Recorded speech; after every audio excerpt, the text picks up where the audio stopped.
Hello friend, मैं are के एक बार फिर से आपका हमारे इस यूट्यूब चैनल बीएससी बायो वाला में स्वागत है। आज हम process of transcription in prokaryote के बारे में पढ़ेंगे। तो process of transcription in prokaryote को स्टार्ट करने से पहले हम दो टॉपिक के बारे में डिस्कस करेंगे, जिसका नाम है ओपन रीडिंग चेन और ओपन फ्रेम स्ट्रक्चर, और दूसरी टॉपिक होगी हम लोगों की central dogma, molecular central dogma.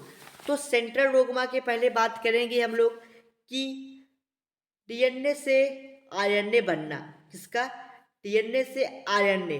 अब आरएनए तीन प्रकार के हो सकते हैं, एक आरएनए, ठीक, आर आरएनए, टी आरएनए और एम आरएनए, जिसे हम लोग राइबोसोमल आरएनए, ट्रांसफर आरएनए या फिर मैसेंजर आरएनए के नाम से जानते हैं, ठीक।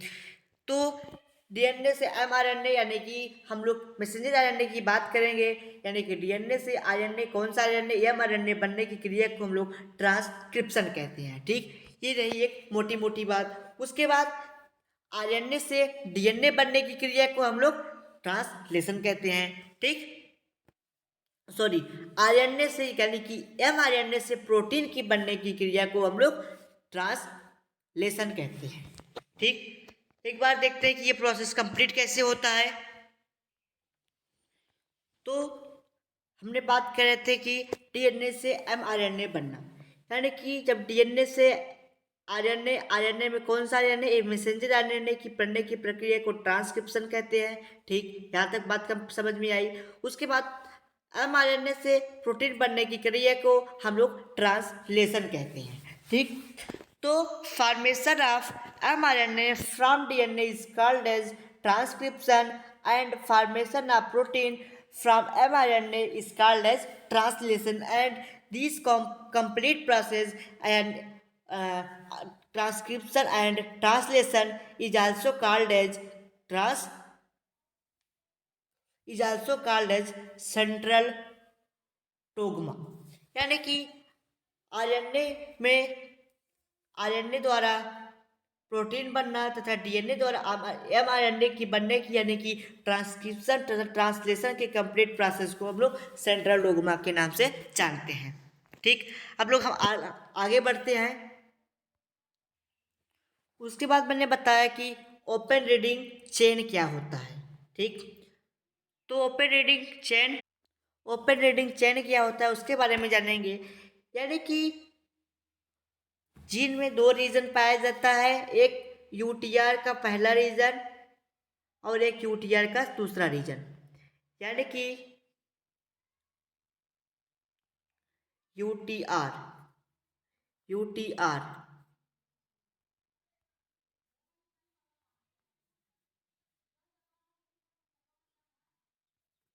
यानी कि जीएनए में दो रीजन, एक यूटीआर 5 प्राइम पे होता है, एक यूटीआर 3 प्राइम पे होता है, जिसे हम लोग अनट्रांसलेटेड रीजन कहते हैं। इसमें न्यूक्लियोटाइड का सीक्वेंसेस लगे होते हैं, जिसे हम लोग कहते हैं अनट्रांसलेटेड रीजन। इस रीजन को यानी कि इस पूरे स्ट्रक्चर को हम लोग ओपन रीडिंग चेन कहते हैं, यानी कि 5 प्राइम से 3 प्राइम के बीच में जो न्यूक्लियोटाइड के बेस पाए जाते हैं उसे ओपन रीडिंग चेन के नाम से जानते हैं, ठीक। ये बात हो गई हम लोगों की ओपन रीडिंग चेन तथा सेंट्रल डोग्मा के बारे में।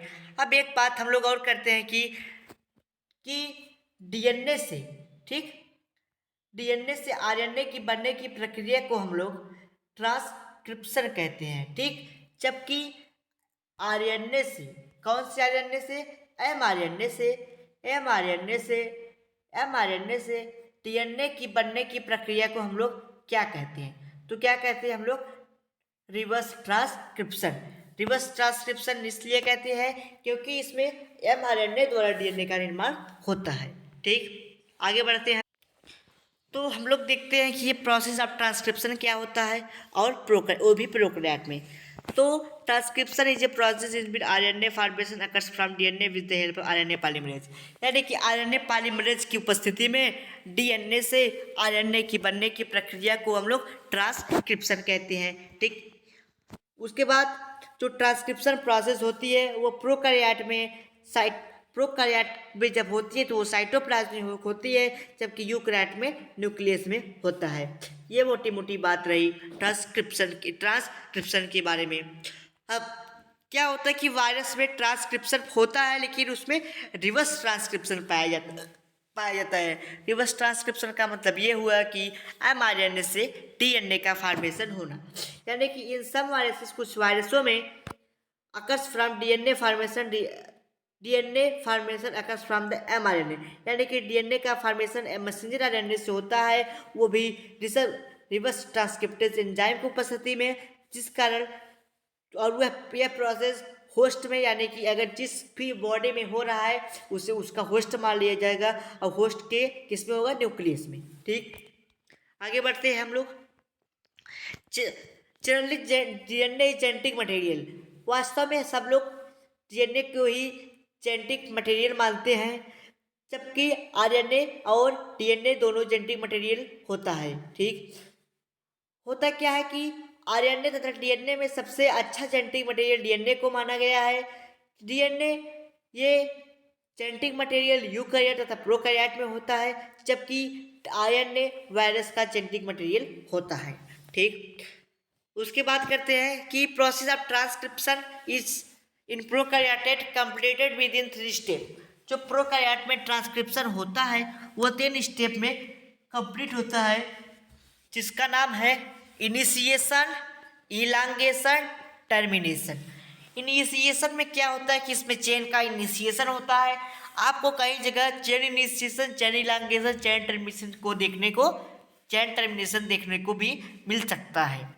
तो इनिशिएशन में क्या होता है कि चेन का स्टार्ट होता है, उसके बाद इलांगेशन होता है, टर्मिनेशन होता है। होता क्या है कंप्लीट प्रोसेस में, जैसे यहाँ पे एक डीएनए होता है। ठीक, ये डीएनए होता है, क्या होता है, ये एक डीएनए होता है। यहाँ पे 3 प्राइम टू 5 प्राइम ये चलते हैं, 3 प्राइम से 5 प्राइम और 5 प्राइम से 3 प्राइम ये चलता रहता है। ठीक, उसके बाद क्या होता है कि एक प्रमोटर रीजन होता है जिसमें टाटा बॉक्स, यहाँ पे प्रिब्नो बॉक्स आके लिंक होता है, जुड़ता है। तब उसके बाद क्या होता है कि ये डीएनए क्या कर जाता है, अनबाइंड कर जाता है। अनबाइंडिंग कैसे होती है, जब आरएनए पॉलीमरेज आके यहाँ पे लिंक हो जाएगा, यानी कि जुड़ जाएगा, तब ये जो डीएनए है आपका अनबाइंड कर जाता है। ठीक, उसके बाद अनबाइंडिंग के बाद जो आरएनए पॉलीमरेज होता है वो एक प्रोटीन का निर्माण करता है, जिसे पॉलीपेप्टाइड चेन का नाम देते हैं। तो कैसे होता है वो इसमें, यानी कि यहाँ पर डीएनए रहेगा, फिर उसके बाद ऐसे अनबाइंडिंग हो जाएगी, फिर यहाँ पर डीएनए ऐसे बनता चला जाएगा। ठीक, कुछ इस तरीके से होता है। अभी हम डायग्राम से अच्छे से समझेंगे, तब आगे बढ़ते हैं कि आगे कैसे होगा। अभी डायग्राम पे हम लोग देख लेंगे, क्योंकि इस पे बनाना थोड़ा सा अनकंफर्टेबल हो रहा है। आगे बढ़ते हैं हम लोग। Initiation is a process in which transcription process beginning. Thus, beginning is of the transcription process called as initiation.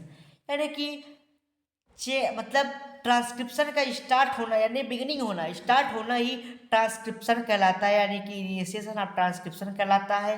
Transcription में क्या होता है, आरएनए पॉलीमरेज और होलो एंजाइम।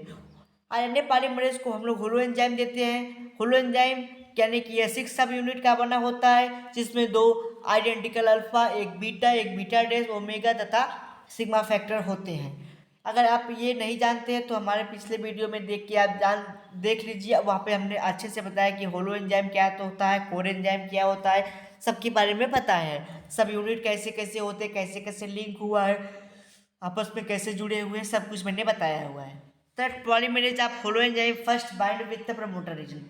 जो प्रमोटर रीजन होता है वो डीएनए के, यानी कि होलो एंजाइम यानी कि आरएनए पॉलीमरेज जो है कि डीएनए के प्रमोटर रीजन के बाद ज्वाइन होता है, जो कि क्या होता है डीएचडी, यानी कि डबल स्ट्रैंडेड डीएनए पे।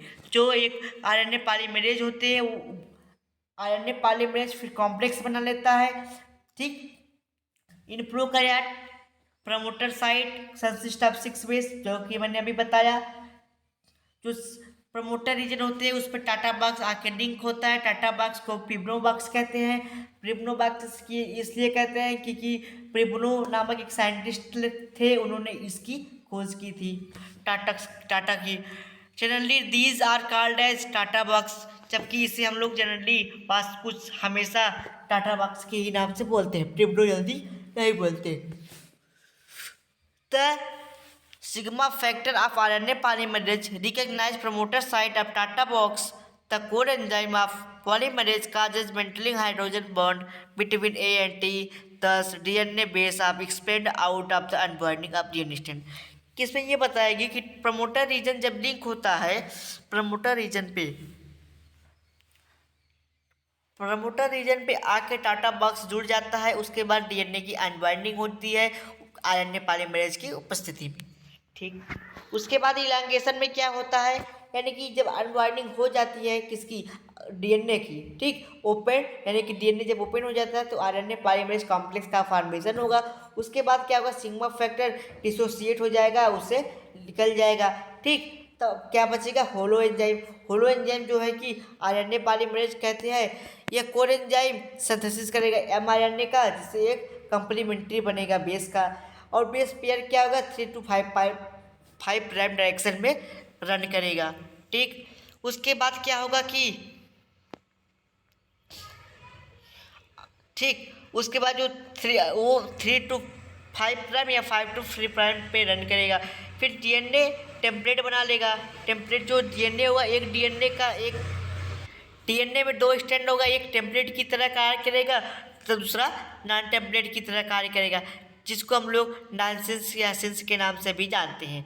Other strand which is not include in the transcription process is called as nonsense या एंटीसेंस वन नॉन टेम्पलेट। ठीक, यानी कि डीएनए का 2 टेम्पलेट होता है। 2 टेम्पलेट का मतलब जैसे कि डीएनए एक टेम्पलेट ये हुआ, एक टेम्पलेट ये, जिसपे प्रोटीन का फॉर्मेशन होगा उसे टेम्पलेट यानी कि सेंस डीएनए बोलते हैं, जिसपे नहीं होता है उसे नॉनसेंस का नाम दिया जाता है। ठीक, आगे बढ़ते हैं हम लोग। After formation of mRNA thread chain termination occurs. ठीक, यानी कि टर्मिनेशन के बाद जिसे एमआरएनए जब थ्रेड कंप्लीट हो जाता है तब टर्मिनेशन होता है। टर्मिनेशन कैसे होता है ये देखते हैं हम लोग। The termination of mRNA chain in prokaryotes of cell occurs due to presence of termination signal। इसमें क्या होता है कि जब ढेर सारे एडेनिन आके जुड़ जाते हैं, थायमिन, जब थायमिन ढेर सारा आके जुड़ जाता है तब टर्मिनेशन का प्रोसेस होता है। जब ये हम एक डायग्राम बनाए हुए हैं उसमें आप लोग अच्छे से समझ लेंगे हम लोग। Termination of mRNA in prokaryote cell occurs due to presence of termination signal in DNA, which is called as termination. Generally, termination is recognized by protein factor called as rho factor. यानी कि जब rho factor आके join हो जाता है तब वहाँ से टर्मिनेशन यानी कि हो जाता है। ठीक, mRNA towards polymerase when Rho factor reaches up to the RNA polymerase through mRNA. It stops the activity of core enzyme by breaking the base pair occurs between DNA template और transcriptase. यानी कि इसमें ये बताएगी कि stop codon पे वो sigma rho factor आ जाएगा, जिसके बाद कोर एंजाइम इनएक्टिव हो जाएगा, एक्टिविटी उसकी खत्म हो जाएगी, और क्या होगा, एमआरएनए का टेम्पलेट जो डीएनए का टेम्पलेट होगा एक एमआरएनए का फॉर्मेशन कर देगा। ठीक, देखते हैं कि वो कैसे होता है। ये रहा हमारा डायग्राम। ठीक, इसमें क्या है, देखिए ये मान लीजिए एक डीएनए है। क्या है, डीएनए कैसा है, ये डबल स्टैंडर्ड डीएनए है जिसमें प्रमोटर रीजन भी है। क्या है, प्रमोटर रीजन। मान लीजिए यहाँ प्रमोटर रीजन हो गया। ठीक, ये प्रमोटर रीजन रहा। अब यहाँ से चेन टर्मिनेशन, सॉरी यहाँ पे इनिशिएशन रहना चाहिए था।